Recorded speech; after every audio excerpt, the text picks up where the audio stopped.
Salut à toi, c'est Nico, j'espère que tu vas bien. Alors au moment où sort cette vidéo, je suis actuellement avec ma chérie en vacances en Espagne et je me suis dit juste avant de partir, tiens, si je faisais une petite vidéo où je présente un petit peu mon matos, ce que j'emmène avec moi pour produire des photos et des vidéos, et tu vas voir que cette fois je voyage assez léger. Alors en plus de parler de matos, je vais aussi expliquer pourquoi je le prends, comment je l'utilise et comment j'organise mon voyage, car le but numéro 1 c'est forcément de ramener des belles images, de capturer des beaux moments, mais aussi de pas rester collé à ma caméra toute la journée et de profiter de l'instant, donc comment planifier ses journées pour pas shooter sans arrêt, etc.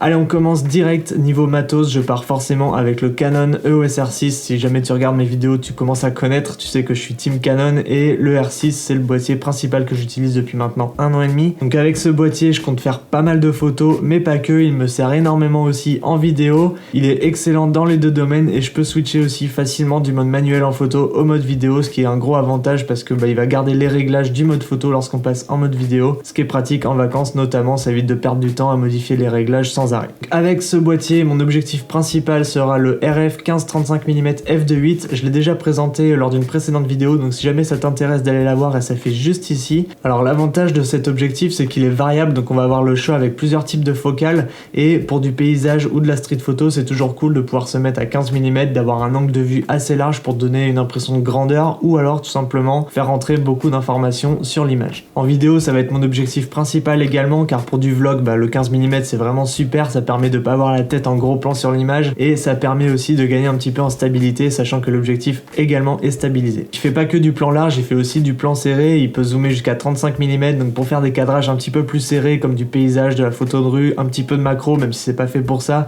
ce sera l'idéal. Et le tout avec une ouverture constante à f2.8, donc ça c'est vraiment top, ça permet d'avoir toujours la même entrée de lumière et d'obtenir une belle profondeur de champ, que ce soit en plein jour avec un filtre ND ou alors en basse luminosité. Donc depuis quelques mois, c'est devenu mon objectif principal, c'est celui que j'utilise le plus souvent, et je pense que dans 70-80% des cas il sera sur mon boîtier durant ce road trip. Ensuite, deuxième objectif que je vais prendre pour ce voyage, c'est le 70-200 f4, toujours en monture RF et toujours de chez Canon, et pareil pour du paysage, de la macro, du portrait, pour photographier des détails, il va être vraiment très utile. Et l'avantage de cet objectif là, c'est que c'est un zoom et qui peut aller jusqu'à 200 mm, donc pour photographier des sujets qui sont assez difficiles d'accès, qui sont assez loin, ou bien des animaux, des choses où on n'a pas trop besoin ou envie de s'approcher, ça peut être vraiment pratique également. En plus, il est doté de l'autofocus nano USM, donc ça couplé avec l'autofocus du R6, c'est vraiment du très rapide, tout comme le 15-35. J'en ai déjà parlé lors des précédentes vidéos, et là j'aurais vraiment aucun souci au niveau de l'autofocus durant ce voyage. Le 70-200 peut être top également pour la vidéo, car là on est sur un objectif stabilisé aussi avec 3 différents modes de stabilisation, donc là j'aurais aucun problème aussi pour filmer et avoir des plans stables à la main. Et puis je m'arrête là, niveau objectif c'est vraiment tout ce que je vais prendre. J'ai le 15-35 d'un côté pour les plans larges et le 70-200 de l'autre côté pour les plans serrés et macro. Alors le but pour moi durant ce road trip, c'est de partir avec le moins de matos possible, mais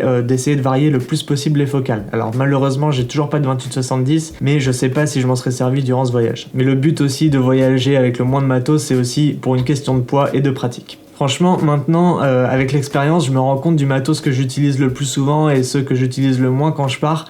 Donc là, j'hésite pas à voyager le plus léger possible et à prendre seulement 2 focales, et je sais que j'aurai vraiment de quoi faire avec ces 2 objectifs-là. On poursuit avec ce qui va prendre le plus de place et de poids dans mon sac, ça va être le drone. Il va parfaitement loger dans le compartiment qui est en bas de mon sac. Là, j'ai vraiment pas le choix, je suis obligé de prendre la sacoche entière car j'ai tous les accessoires dedans. Donc là, on a un drone qui est le DJI R2S. On a bien évidemment la manette de contrôle, les 3 batteries, le pack de filtre ND et le chargeur. Donc je vais avoir la possibilité de m'en servir à tout moment, c'est pour ça qu'il sera dans mon sac et pas ailleurs. Le but c'est d'avoir tout à portée de main et au même endroit. Donc déjà avec le boîtier, les 2 objectifs et le drone, on a déjà un sac qui commence à peser, et il nous reste encore quelques accessoires à voir ensemble. Donc parmi les accessoires que je vais emmener dans ce road trip, on a tout d'abord les batteries supplémentaires, donc ça c'est vraiment indispensable lorsqu'on passe une journée en extérieur. J'ai aussi la sangle Peak Design pour le boîtier, j'ai des cartes SD de rechange car ma plus grosse hantise c'est vraiment d'avoir une carte SD qui me lâche et de perdre toutes mes données. Donc je prévois le coup à chaque fois, et tout ça ce sera rangé dans le petit compartiment qui se situe à l'avant du sac. Donc je prends aussi avec moi quelques filtres, donc un ND fixe, un ND variable, un polarisant et un promiste, avec des petites bagues d'adaptation pour les objectifs, car les filtres que j'ai sont pas du tout du même diamètre et les 2 objectifs que je prends n'ont pas le même diamètre également, donc je suis obligé de prendre des bagues d'adaptation, et ça va aussi à l'avant du sac. En plus de tout ça, dans une petite sacoche séparée, j'aurai mes chargeurs ainsi que le nécessaire de nettoyage qui resteront dans le Airbnb.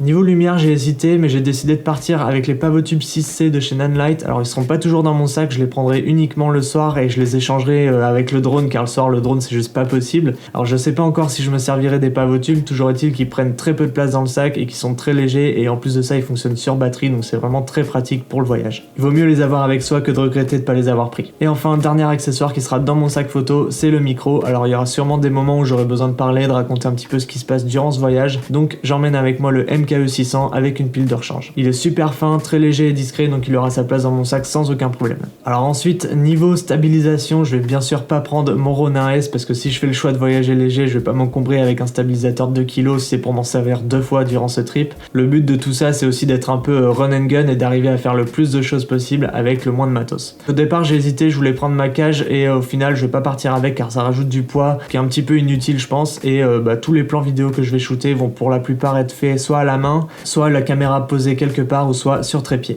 Alors j'ai fait le choix de prendre un trépied parce que j'aime bien de temps en temps faire des longues expos de jour avec un filtre ND, et même de nuit, et même en vidéo, j'aime bien poser ma caméra sur un trépied et soigner mon cadrage et faire un beau plan vidéo. Alors j'aimerais pouvoir m'en passer parce que c'est encombrant, mais c'est vraiment quelque chose de pratique dans certaines situations, et je remarque que quand je l'amène quelque part, je m'en sers vraiment à chaque fois, donc il sera là durant ce road trip. Donc le trépied que j'utilise, c'est le modèle SA254T1 de la marque KNF Concept que j'ai déjà présenté dans une précédente vidéo sur cette chaîne. Donc on a fait le tour du matos que je prends durant ce road trip. T'as vu que c'est vraiment pas grand chose, je vais essayer de voyager le plus léger possible. Niveau organisation, à savoir que je pars 3-4 jours avec ma chérie dans le désert des Bardenas, donc j'ai pas voulu trop m'encombrer avec du matos inutile. Vraiment le strict minimum suffit largement. En plus de ça, on part pas très longtemps, c'est plus un week-end road trip parce que je dois revenir pour du boulot. Donc on a prévu de rester vraiment tout autour du désert, donc Saragosse, Tudela, Pamploune, et le but de tout ça, c'est vraiment de ramener des belles images, des beaux souvenirs, mais la question qu'on peut se poser, c'est comment on peut profiter des vacances tout en voulant shooter un maximum de photos. Il n'y a pas de recette miracle, mais si vraiment je peux te donner un conseil, c'est de shooter vraiment pendant un temps imparti. À chaque fois que tu vas aller dans un endroit différent, tu peux prendre 5-10 minutes, un quart d'heure, une demi-heure, peu importe le temps, mais faire vraiment que ça.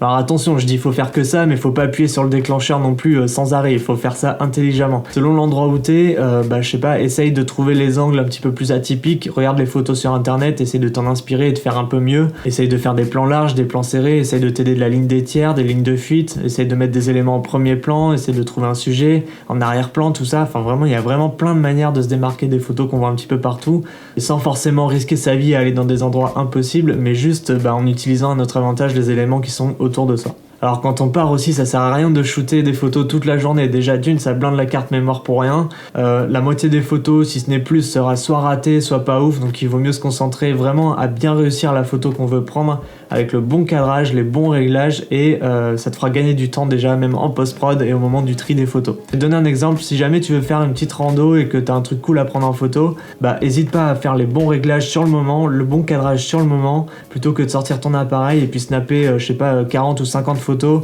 dont les 3/4 seront soit floues, soit sous-exposées, soit surexposées, parce que tu n'auras pas pris le temps de modifier tes réglages sur le moment et surtout de soigner ton cadrage. Je préfère vraiment de loin revenir de voyage avec seulement 10 photos, mais savoir qu'elles sont parfaites, plutôt que d'avoir à peu près 1000 ou 1500 photos qui sont totalement ratées. Moi je me dis toujours quand je suis en vacances que quand je suis là, j'aurai pas forcément de seconde chance, donc je fais vraiment tout pour avoir la meilleure photo possible.